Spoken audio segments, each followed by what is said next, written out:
Assalamualaikum warahmatullahi wabarakatuh.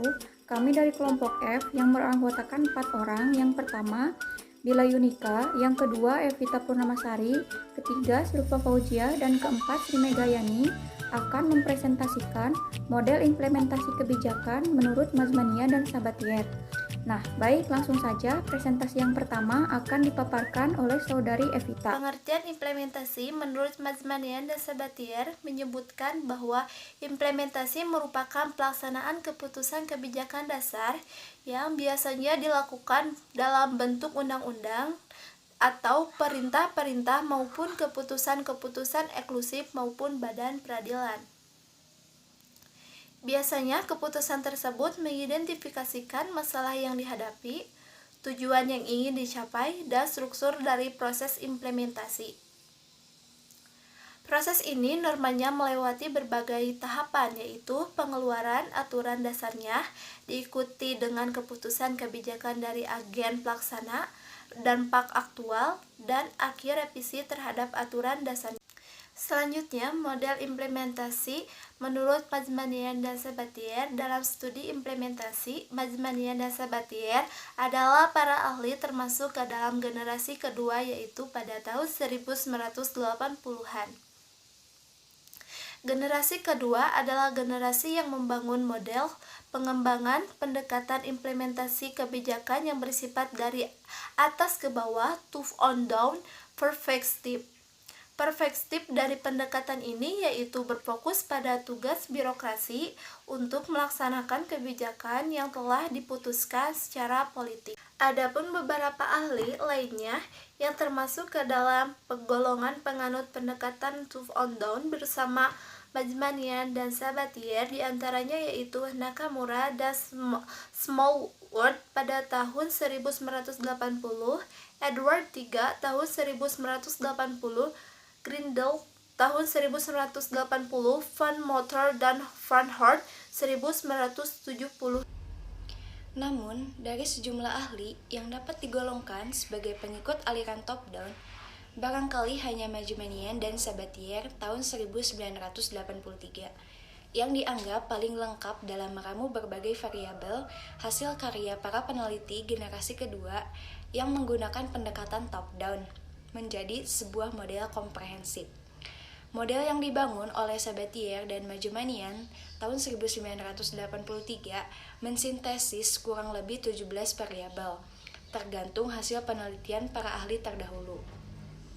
Variabel-variabel tersebut kemudian dikelompokkan menjadi 3 jenis, yaitu yang pertama ada tractability of the problem atau tingkat kesulitan masalah yang harus dipecahkan melalui implementasi suatu kebijakan.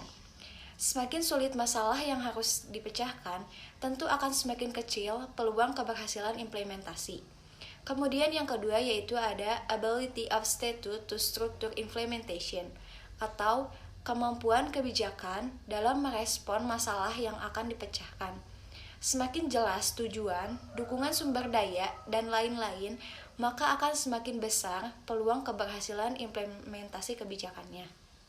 Kemudian, yang ketiga yaitu ada non-statutory variable atau variabel non-kebijakan, yaitu kelompok variabel yang dapat juga disebut sebagai variabel konteks atau lingkungan kebijakan. Semakin baik dukungan lingkungan kebijakan, maka semakin besar peluang keberhasilan implementasi kebijakan. Selanjutnya, Mazmanian dan Sabatier pada tahun 1983 memperkenalkan model implementasi kebijakan dengan suatu kerangka analisis implementasi atau a framework for implementation analysis sebagai salah satu model implementasi kebijakan yang tepat dan operasional.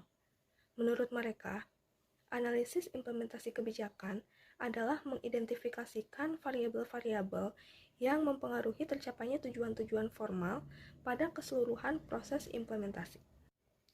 Ada 3 kategori variabel yang dimaksud, yaitu bisa dilihat gambar di samping.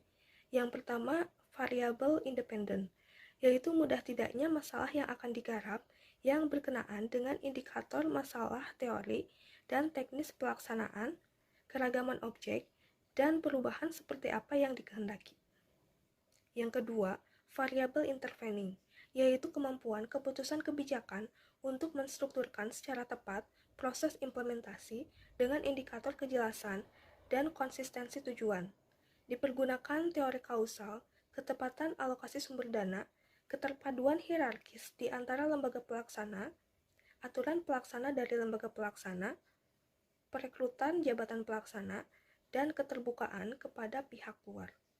Dan variabel di luar kebijakan yang mempengaruhi proses implementasi yang berkenaan dengan indikator kondisi sosioekonomi dan teknologi, dukungan publik, sikap dan resources konstituen, dukungan pejabat yang lebih tinggi, dan komitmen dan kualitas kepemimpinan dari pejabat pelaksana. Nah, lalu yang ketiga, ada variabel dependen atau variabel tergantung.